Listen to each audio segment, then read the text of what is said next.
Good morning student, let's start our lecture. Last lecture में हम लोगों ने फ्लावर प्लांट का जो रिप्रोडक्टिव यूनिट है जिसको हम फ्लावर कहते हैं, उस फ्लावर का स्ट्रक्चर पढ़ा था। ठीक है, फ्लावर में हमने पढ़ा था कैलिक्स, कोरोला, एंड्रोशियम, गाइनोशियम। हम लोगों ने ये भी देखा था कि जो एंड्रोशियम और गाइनोशियम है, 4 साइकिल पढ़े थे ना, कैलिक्स, कोरोला, एंड्रोशियम, गाइनोशियम। इनमें से ये 2 जो होते हैं ये हम लोगों को हेल्प करते हैं। पॉलिनेशन जो होता है या हम कह सकते हैं रिप्रोडक्शन जो होता है, ये रिप्रोडक्शन में हेल्प करते हैं। जो मेन 2 साइकिल थे, वो चक्र थे, वो था एंड्रोशियम और गाइनोशियम। एंड्रोशियम था हमारा मेल रिप्रोडक्टिव ऑर्गन और गाइनोशियम था वो हमारा था फीमेल रिप्रोडक्टिव ऑर्गन। तो आज हम लोग पढ़ेंगे जो हमारा मेल रिप्रोडक्टिव ऑर्गन है उसकी कंप्लीट स्टडी करेंगे। इसमें हम पढ़ेंगे स्ट्रक्चर, पॉलन ग्रेन जो होता है, भाई मेल रिप्रोडक्टिव ऑर्गन में ही हमने पढ़ा था स्टैमन होता है, स्टैमन में एंथर होता है, एंथर में एंथर चैम्बर होते हैं और इन्हीं एंथर चैम्बर में हमारे पोलन ग्रेन बनते हैं। तो हमारा जो चैप्टर है वो है स्ट्रक्चर, मतलब ये इनका स्ट्रक्चर कैसे होता है, ये दिखते कैसे हैं पोलन ग्रेन, और माइक्रोस्पोरोजिनेसिस। माइक्रोस्पोरोजिनेसिस मीन्स होता है फॉर्मेशन ऑफ माइक्रोस्पोर्स। आप लोगों को पता है कि जो पॉलन ग्रेन होते हैं उनको माइक्रोस्पोर भी बोला जाता है। तो अब हम लोग क्या करेंगे, एक तो पढ़ेंगे इनकी स्ट्रक्चर कैसे थी, ठीक है, दूसरा हम पढ़ेंगे इनका फॉर्मेशन कैसे हो। फर्स्ट ऑफ ऑल हम लोग सिंपल से बात करें, हम लोगों ने कल के लेक्चर में पढ़ा था कि जो एंथर होता है, ठीक है, एंथर जो हमारा स्टैमन होता है, स्टैमन में इस तरह से स्टैमन होता है जिसमें ये हमने पढ़ा था कि ये फिलामेंट है, ये कनेक्टिव है, ये एंथर। अब एंथर में एंथर लोब की प्रेजेंस, जो लॉब होते हैं, लॉब्स होते हैं, अगर ये लॉब 2 है तो इस स्टैमन को हम कहेंगे डायथिकस स्टैमन। क्या कहेंगे? डायथिकस। क्यों? क्योंकि 2 है, डाई मीन्स होता है 2, तो यहां 2 लोब है एंथर में, इसलिए ये कहलाता है डायथिकस स्टैमन। और अगर इनमें एक ही एंथर लॉब है, एक ही एंथर लॉब है, इसको हम कहेंगे मोनोथिकस स्टैमन।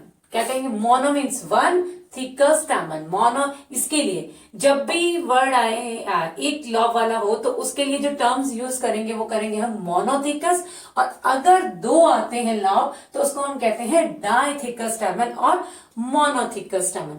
अब मैं अगर एग्जांपल की बात करूं तो मैक्सिमम एंजियोस्पर्म जो होते हैं उनमें होता है हमारा ये वाला टाइप, डायथिकस स्टैमन। और जो मालवेसी फैमिली है उसमें क्या होता है आपका,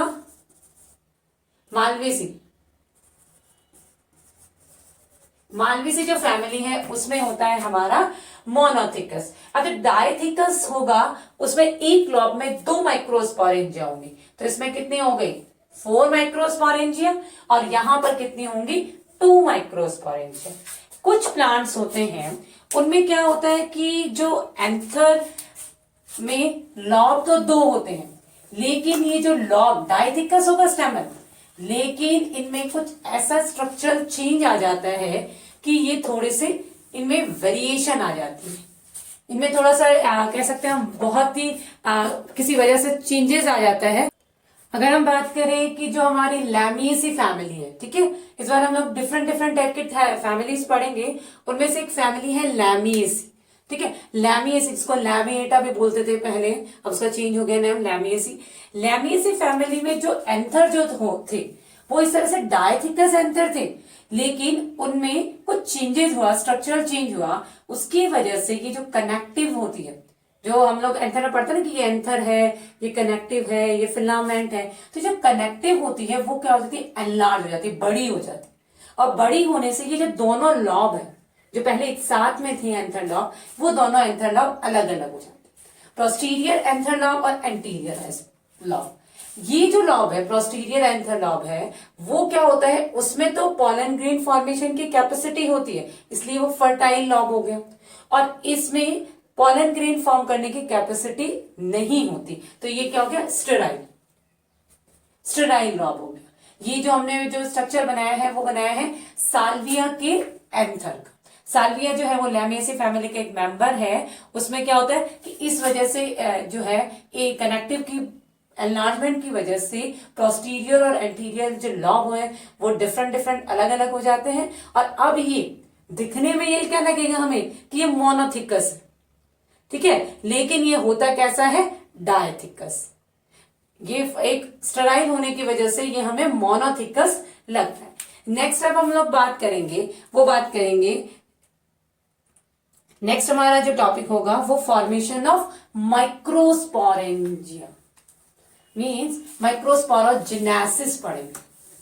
माइक्रोस्पोरोजेनेसिस का मीनिंग होता है अपना कि माइक्रोस्पोर जो है उनका फॉर्मेशन कैसे हुआ, उसको हम कहते हैं माइक्रोस्पोरोजेनेसिस।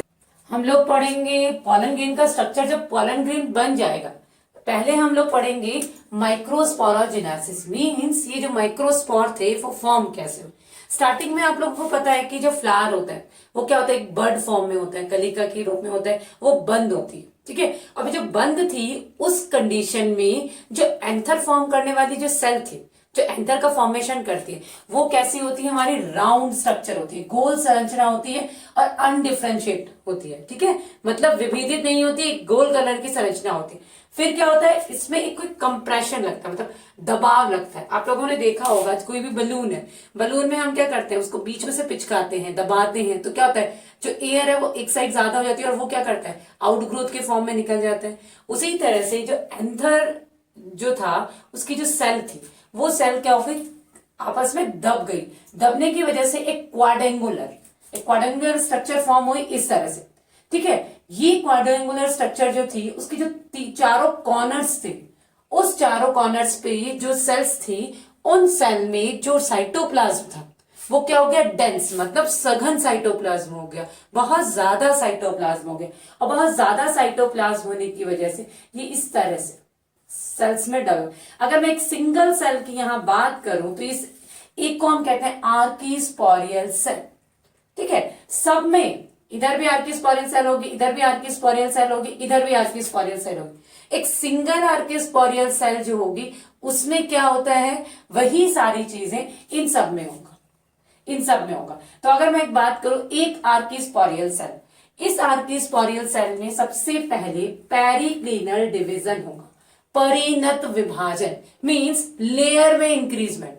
अगर लेयर इंक्रीज होती है तो हम क्या करते हैं, पेरिक्लिनल डिवीजन। और अगर हमें सेल इंक्रीज करनी होती है तो हम करते हैं एंटीक्लिनल डिवीजन। अब जब पेरिक्लिनल डिवीजन हुआ मींस ये आपका जो आर्कीस्पोरियल सेल थी, इस आर्कीस्पोरियल सेल में पेरिक्लिनल डिवीजन से दो लेयर बनी। एक बनी जिसको हम कहते हैं आउटर और एक बनी इनर लेयर, आउटर लेयर और इनर लेयर। अब हमारी जो ये आउटर लेयर थी, ठीक है, आउटर लेयर में जो है फिर से क्या हुआ, पेरिक्लिनल डिवीजन और एंटीक्लिनल डिवीजन हुए। पेरिक्लिनल डिवीजन और एंटीक्लिनल डिवीजन से बहुत सारे लेयर्स का फॉर्मेशन हुआ और इन बहुत सारी लेयर्स से आपको प्रॉपर तीन टाइप की लेयर्स बनी जो क्या करेंगी, हमारी माइक्रोस्पोरेंजिया जो होंगी, लघु बीजाणु धानी जो होगी उसका प्रोटेक्शन या उसकी प्रोटेक्टिव लेयर्स बनेंगी। अगर मैं बात करूं इसमें 3 टाइप की लेयर्स जो बनी थी, वो सबसे बाहर वाली जो थी उसको हम कहते हैं एंडोथीशियम, ठीक है। ये एंडोथीशियम का हम एक एक लेयर का प्रॉपर वर्क जो है, उनका फंक्शन क्या है वो आगे पढ़ेंगे, लेकिन एक बेसिक बता देती हूं कि जो एंडोथीशियम जो है उस एंडोथीशियम का काम होता है प्रोटेक्शन करना, ठीक है। ये सबसे बाहर होता है, अंतःस्थल, तो इसको हम कहते हैं एंडोथीशियम। आप लोग इंग्लिश के में ही इनकी टर्मिनोलॉजी याद कर। फिर उसके बाद में आती है next, second one is middle layer. Middle layer जो होती है वो बहुत ही कम टाइम के लिए होती है, ठीक है। ये क्या करती है, फटाफट न्यूट्रिशन लेती है और न्यूट्रिशन लेने के बाद इस न्यूट्रिशन को ये आगे फॉरवर्ड कर देती है, मीन्स जो अगली हमारी नेक्स्ट लेयर होगी इसकी उसमें। अब ये जो इसकी नेक्स्ट लेयर है जिसको हम कहते हैं टैपिटम,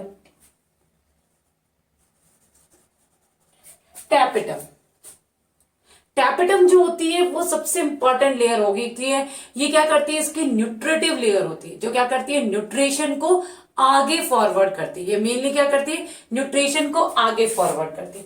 अब हमारी बात करते हैं हम जो इनर लेयर, मैं इधर बता देती हूँ। इनर लेयर में आगे क्या होगा, इनर लेयर में डिवीजन इन ऑल प्लेन, मतलब जितने प्लेन्स होते हैं उन सभी प्लेन्स में क्या होगा, डिवीजन होगा।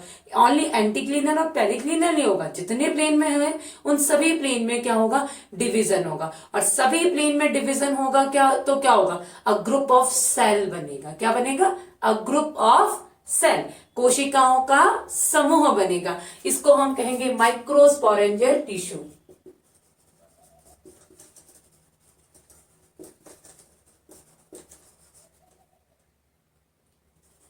माइक्रोस्पोरोजिनस टिश्यू।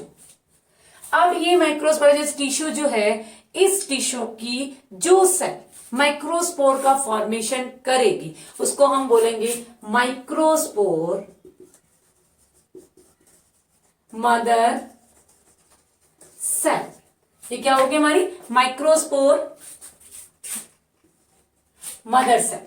माइक्रोस्पोर मदर सेल जो होती है उसमें अब कौन सा डिवीजन होगा, ये होती है 2n।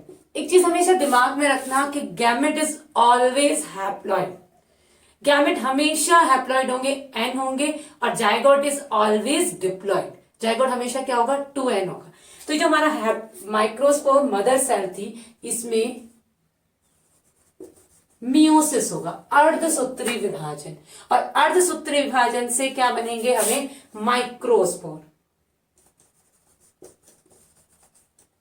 4 माइक्रोस्पोर बनेंगे।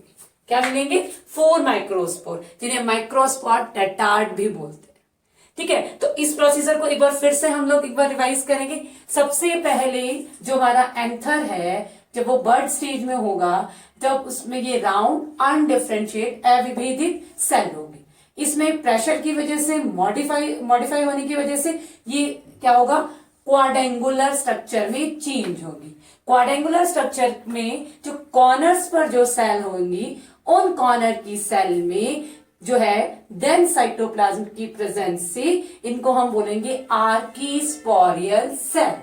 ये आर्कीस्पोरियल सेल क्या करेगी, पेरिक्लिनल डिवीजन करेगी, और पेरिक्लिनल डिवीजन से आउटर लेयर और इनर लेयर बनेगी। आउटर जो लेयर होगी उसमें पेरिक्लिनल डिवीजन और एंटीक्लिनल डिवीजन होगा, और पेरिक्लिनल और एंटीक्लिनल डिवीजन से 3 layer, endothecium, second one middle layer, third one is tapetum, 3 का फॉर्मेशन होगा।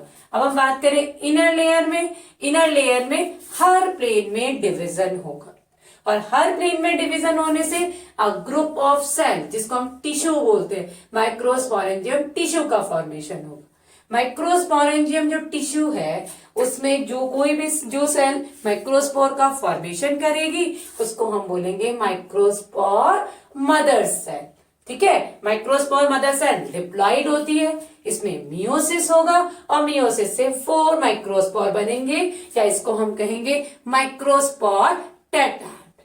ठीक है, अब हम लोग क्या करेंगे, इसकी जो भी लेयर्स हैं उनका स्टडी करेंगे कि ये लेयर्स जो है वो क्या क्या करती हैं और ये कैसे बनी होती है। ओके, तो नेक्स्ट स्टार्ट हम लोग बात करें एंथर की। एंथर में जो एंथर होता है उसमें 4 लेयर्स होती है। सबसे बाहर वाली जो लेयर होती है उसको हम बोलते हैं एपिडर्मिस। ठीक है, अगर हम एंथर का टीएस काटे तो इस तरह से उसका टीएस होगा, और इस टीएस में सबसे आउटर मोस्ट, ये वाली जो मैं लेयर बना रही हूं, सबसे जो आउटर मोस्ट जो मैं लेयर बनाऊंगी, वो आउटर मोस्ट लेयर क्या होगी आपकी, एपिडर्मिस। ये क्या है, एपिडर्मिस। ये पूरे में होगी, इस तरह से पूरे एंथर में प्रेजेंट होगी।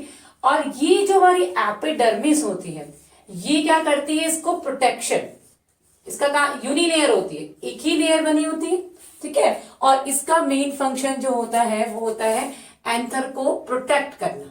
ठीक है, नेक्स्ट हमारी जो लेयर होगी वो होगी एंडोथीशियम। नेक्स्ट हमारी लेयर कौन सी होगी, एंडोथीशियम। ये एंडोथीशियम हमारे जो भी कनेक्टिव, हमारे जो ये जो हमारे सेल बनिए ना, माइक्रोस्पोरेंजिया जो बनेंगे, 4 माइक्रोस्पोरेंजिया हैं ये। तो ये जो रेड वाली जो मैंने बनाई है ये आपकी कौन सी होगी, मैं एक ही में बना देती हूँ, बाकी और सब में भी सेम ही होगी। मैं एक डायग्राम में आपको ड्रॉ करके बता देती हूँ एक साइड में। ये जो हमारी लेयर है ये है हमारी एंडोथीशियम। एंडोथीशियम जो होती है वो भी यूनिलेयर होती है, ठीक है। और इस यूनिलेयर का फंक्शन जो होता है वो क्या होता है कि जब इनमें पोलन ग्रेन बन जाएंगे, सब में इसमें बन गया, इसमें बन गया, इसमें बन गया, इसमें बन गया, जब इनमें पोलन ग्रेन बन जाते हैं तब ये क्या करता है कि जो हमारे पोलन ग्रेन होते हैं उनका डिस्पर्सल जो होता है, उनका प्रस्फुटन जो होता है उसमें हेल्प करती है। कैसे, देखो अगर मैं बात करूं, ये हमारा एंथर है, इसमें ये एक स्पोरेंज, ठीक है। जैसे ही इनमें पोलन ग्रेन बन जाएंगे तो ये क्या करेगा, साइड से यहां से टूटेगा इस तरह से, ठीक है। और ये दोनों की जो एंडोथीशियम होगी वो एक साथ इस तरह से अटैच हो जाएगी, ठीक है। और अटैच होके सारे पोलन ग्रेन एक साथ बाहर निकलेंगे। सिंपली मेरे इस हाथ में कुछ चीजें हैं, यहाँ ये मैं करूं, ये वाला मार्कर मेरे इस हाथ में है, ये वाला मार्कर मेरे साथ, तो मैं ऐसे फेंकूंगी, जो जाएगा वो थोड़ा कम दूरी पे जाएगा। मैं एक साथ इनको फेंकूंगी तो ये क्या करेंगे, ज्यादा लंबे दूरी पे जाएंगे। तो इसलिए ये क्या करता है, इसको जब पॉलिनेशन होता है, पॉलिनेशन होने से पहले जब स्पोर का डिस्पर्सल्स होता है, ठीक है, जब परागकण डिस्पर्स होते हैं तब ये क्या करता है, इसमें हेल्प करता है। तो एंडोथीशियम का काम क्या होता है, पोलन डिस्पर्सल में हेल्पफुल। नेक्स्ट हमारी जो अगली लेयर है वो है हमारी मिडल लेयर, ठीक है। ये मिडल लेयर यहाँ इस तरह सब में होगी, ये मिडल लेयर। मिडल लेयर जो होगी उसका ये बहुत ही कम टाइम के लिए होती है, मिडल लेयर बहुत ही कम टाइम के लिए होती है। और ये क्या करेगी, न्यूट्रिशन को लेगी और न्यूट्रिशन को क्या करेगी, आगे फॉरवर्ड कर देगी, ठीक है। यहां लिया न्यूट्रिशन और न्यूट्रिशन लेने के बाद ये आगे हमारी जो अगली लेयर है, ठीक है, उसको फॉरवर्ड कर देगी। तो इसका फंक्शन है न्यूट्रिशन एब्जॉर्व करना और उसको फॉरवर्ड करना। नेक्स्ट और हमारे सबसे अंदर की जो लेयर होती है वो हमारी होती है टैपिटम, ये वाली, ये होती है सबसे इनर मोस्ट लेयर और सबसे इंपॉर्टेंट लेयर। वैसे तो सभी लेयर्स का बहुत अपना यूज होता है, अगर नहीं होगी ना तो कुछ ना कुछ लॉस होगा, लेकिन सबसे ज्यादा जो इंपॉर्टेंट लेयर है वो हमारी होगी टैपिटम, ठीक है। टैपिटम जो है वो 2 से 3 लेयर हो सकती है। इसका मेन फंक्शन होता है जो स्पोर बन रहे हैं, इसके अंदर क्या बनेंगे, इसके अंदर अब क्या होंगे, स्पोर्स बनेंगे ना। इन स्पोर्स को न्यूट्रिशन देना, इनका प्रोटेक्शन भी करना, इनको न्यूट्रिशन भी देना, ये सारा काम होता है हमारी टैपिटम का, ठीक है। और ये जो टैपिटम है इस पर अलग से शॉर्ट नोट भी आता है, 3 मार्क्स का जो क्वेश्चन है वो आता है और इसको अलग से डिस्क्राइब, स्ट्रक्चर इसका फॉर्मेशन कैसे हुआ, ये सारा चीजें हमें टैपिटम का सिंगल क्वेश्चन भी आता है और लेयर ऑफ एंथर का क्वेश्चन भी आता है। दोनों के शॉर्ट क्वेश्चन आएंगे, layer of anther, short note on layer of anther या शॉर्ट नोट ऑफ टैपिटम। तो टैपिटम को हम इसके बाद नेक्स्ट हम लोग टैपिटम ही पढ़ेंगे, तो उसको हम डिस्क्रिप्टिव पढ़ेंगे। यहां होती है आपकी कनेक्टिव, ठीक है। सभी लेयर में ये सेम रहेगी, टीएस ऑफ, जैसे इसमें बनाया है वैसे ही इन सब में होगा। आपको पीडीएफ के थ्रू मैं इसका जो है नोट्स सेंड कर दूंगी, तो वहां से आप लोग अपनी नोटबुक में ड्रॉ कर लेंगे। तो हम लोग वापस से इसको एक बार देख लेते हैं। लेयर ऑफ एंथर, तो एंथर में कितनी लेयर्स होती है, 3 layer, epidermis, endodermis, middle layer और टैपिटम। एपिडर्मिस सबसे आउटर मोस्ट लेयर जो प्रोटेक्शन करती है। एंडोथीशियम, हर की अपनी अपनी एंडोथीशियम होती है और ये जो एंडोथीशियम होती है क्या करती है, इसको क्या करती है, स्पोर डिस्पर्सल में हेल्प करती है। नेक्स्ट है मिडल लेयर, न्यूट्रिशन को एब्जॉर्ब करती है और किसको सेंड कर देती है, टैपिटम को सेंड कर देती है। और सबसे इंपॉर्टेंट मोस्ट लेयर जो है वो है टैपिटम, और ये टैपिटम क्या करेगी, इसको न्यूट्रिशन, प्रोटेक्शन सब कुछ करेगी। इसके बाद अब नेक्स्ट हम लोग आगे पढ़ेंगे टैपिटम, जो है टैपिटम का डिस्क्रिप्शन। नेक्स्ट हम बात करेंगे, मैंने कहा था कि हम लोग सारी लेयर्स पढ़ चुके हैं। टैपिटम जो हमारी लेयर है उसका हमें अलग से क्वेश्चन पुटअप होता है, इसलिए इसको हम डिस्क्रिप्टिव पढ़ेंगे। टैपिटम जो होती है वो 2 टाइप की होती है, अमीबॉइडियल या पेरिप्लाज्मोडियल टैपिटम और सिक्रेटिव और गैंग्लियोनियर टैपिटम। अमीबॉइड जैसे नाम से ही पता चल रहा है कि अमीबा से रिलेटेड कुछ होगा। अमीबा अमीबा का दिमाग में आते ही ऐसा लगता है कि जैसे कोई पर्टिकुलर शेप साइज नहीं होगा, वो अपना जो शेप है वो चेंज करता रहता है। वैसे ही अमीबॉइडियल जो टैपेटम होती है वो एक प्रिमिटिव टाइप की टैपेटम है, ठीक है। प्रिमिटिव टाइप की टैपेटम होती है। इसमें क्या होता है कि जैसे हम लोगों ने ये पढ़ा था कि सबसे बाहर जो है एंडोथीशियम होती है, फिर मिडल लेयर होती है, ठीक है। ये वाली जो टैपेटम होती है वो मिडल लेयर से फटाफट न्यूट्रिशन लेती है, और न्यूट्रिशन लेने के बाद उस न्यूट्रिशन को अपने अंदर भी ज्यादा टाइम के लिए नहीं रखेगी।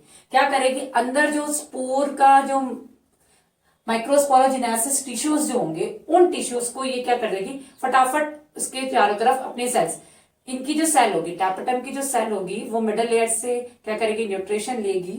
न्यूट्रिशन लेने के बाद वो सेल क्या हो जाती है, फट जाती है, और फटने के बाद उसका जो प्रोटोप्लाज्म होता है वो सारा का सारा इस टिश्यूज के पास आ जाता है, और इनके चारों तरफ फैल जाता है। इसी वजह से इसको प्री प्लाज्मोडियम टैपेटम भी कहते हैं कि इनका जो प्लाज्मोडियम जो है, इनका जो प्रोटोप्लास्ट है, वो क्या करेगा, माइक्रोस्पोरोजिनस जो टिश्यू है उसको क्या करेगा, चारों तरफ से घेर लेगा। तो अमीबॉइड टैपेटम क्या होता है, सबसे प्रिमिटिव टाइप की टैपेटम है, और ये क्या करेगी, जितना जल्दी हो सके उतना जल्दी मिडल लेयर से न्यूट्रिशन को अपने अंदर एब्जॉर्व करेगी। एब्जॉर्व करने के बाद इसकी सेल वॉल भी या इसकी जो लेयर्स हैं वो भी फट जाती है। फटने के बाद इसकी जो न्यूक्लियस है और इनका जो साइटोप्लाज्म है वो क्या करेगा, सेंटर में माइक्रोस्पोरोजिनस टिश्यूज में आ जाता है और उसको न्यूट्रिशन देने लगता है। तो ये प्रिमिटिव टाइप के जो एंजियोस्पर्म थे उनमें ये प्रेजेंट होती है, ठीक है। नेक्स्ट हम जो बात करते हैं सेक्रेटरी जो टैपेटम, इसमें क्या होगा कि ये मिडल लेयर से न्यूट्रिशन लेगी, लेने के बाद ये स्टेबल टैपेटम होती है, मतलब मींस जल्दी डैमेज नहीं होगी, लंबे टाइम तक ये क्या करेगी, प्रेजेंट होगी। ये क्या करती है, स्पेशल टाइप की कुछ स्ट्रक्चर बनाती है जिसको हम कहते हैं प्रोबिश बॉडीज, ठीक है। प्रोबिश बॉडी बनेंगे। ये प्रोबिश बॉडी क्या करेंगे, जो हमारा स्पोर होगा, पहले स्पोर के चारों तरफ ये बॉडी बने प्रोबिश बॉडीज, फिर ये क्या करेंगे, स्पोर के चारों तरफ क्या करेंगे, एक लेयर बना लेंगे इस तरह से, अपना न्यूट्रिशन उनको दे देंगे। अब इनको बोलेंगे प्रोबिश बॉडी चेंज इनटू यूबिश बॉडी, ठीक है। और ये क्या करेंगे, स्पोर को काफी लंबे टाइम तक न्यूट्रिशन देते रहेंगे। ये इसका प्रोटेक्टिव लेयर एक्साइन का फॉर्मेशन भी करते हैं, कि जो एक्साइन है वो किसके थ्रू बनती है, इसी के थ्रू बनती है। तो हम लोगों ने पढ़ा कि जो टैपेटम होती है वो हमारे कितने टाइप की होती है, अमीबॉइडियल टैपेटम और सिक्रेटरी टैपेटम। मैक्सिमम जो एंजियोस्पर्म होते हैं उनमें कौन सी टैपेटम प्रेजेंट रहती है, सिक्रेटरी टैपेटम प्रेजेंट रहती है। अब जो हमारा नेक्स्ट टॉपिक होगा वो होगा different type of chromosomal variation in tapetum, ठीक है। तो वो हम नेक्स्ट आगे जैसे हमने बात की कि हम लोग पढ़ेंगे different type of chromosomal variation in tapetum. Tapetum में जो क्रोमोसोम्स होते हैं उनका थोड़ा सा वेरिएशन देखने को मिलता है। इसमें हम लोग 3 स्टेप पढ़ेंगे, multi nucleotide stage, second one जो है वो हम पढ़ेंगे पॉलीप्लॉइडी स्टेज, और थर्ड हम पढ़ेंगे पॉलीटीन स्टेज।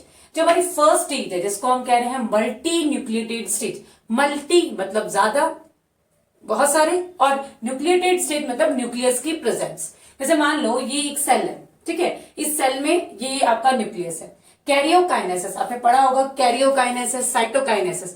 कैरियोकाइनेसिस मीन्स होता है कि ओनली और ओनली केंद्रक में विभाजन, division in only nucleus, cytoplasm में डिवीजन नहीं होगा, केवल न्यूक्लियस में डिवीजन होगा। तो इसको हम क्या कहेंगे, कैरियोकाइनेसिस। तो यहां पर कैरियोकाइनेसिस हुआ, तो कैरियोकाइनेसिस से क्या हुआ, 1 से 2 न्यूक्लियस बन गए। कितने बन गए, सेकेंड जो हमारा है वो है पॉलीप्लॉइडी स्टेज। पॉलीप्लॉइडी स्टेज में ये जो हमारा जो है न्यूक्लियस है टैपेटम का, इस टैपेटम के न्यूक्लियस में एंडोमाइटोसिस होगा। मींस जो क्रोमोसोम नंबर में क्या होगा, इंक्रीमेंट होगा, नंबर बढ़ेंगे।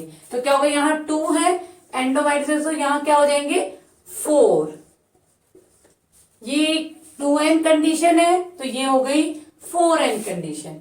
नेक्स्ट अब आगे इसमें फिर से क्या होगा, एंडोमाइटोसिस। जब फिर से एंडोमाइटोसिस होगा तो क्या होगा, ये जो आपका क्रोमोसोम है 1 2 3 4 5, 4 थे, 6 7 8, तो ये क्या हो गई A10 कंडीशन हो गई। तो ऐसी कंडीशन अगर होती है तो उसको हम कहते हैं पॉलीप्लॉइडी स्टेज। नेक्स्ट हम जो कंडीशन पढ़ेंगे वो पढ़ेंगे हम लोग पॉलीटीन स्टेज। पॉलीटीन स्टेज में क्या होता है आप लोग देखेंगे, पॉलीटीन स्टेज में जो एंडोमाइटोसिस ही होगा लेकिन थोड़ा सा डिफरेंट होगा। कैसे होगा देखें, जब ये वाले है सेंट्रोमियर से जो ये अटैच है ये यहां से अलग अलग नहीं होंगे। जैसे ये क्रोमोसोम है 1 से 2, ठीक है। फिर से एंडोमाइटोसिस होगा तो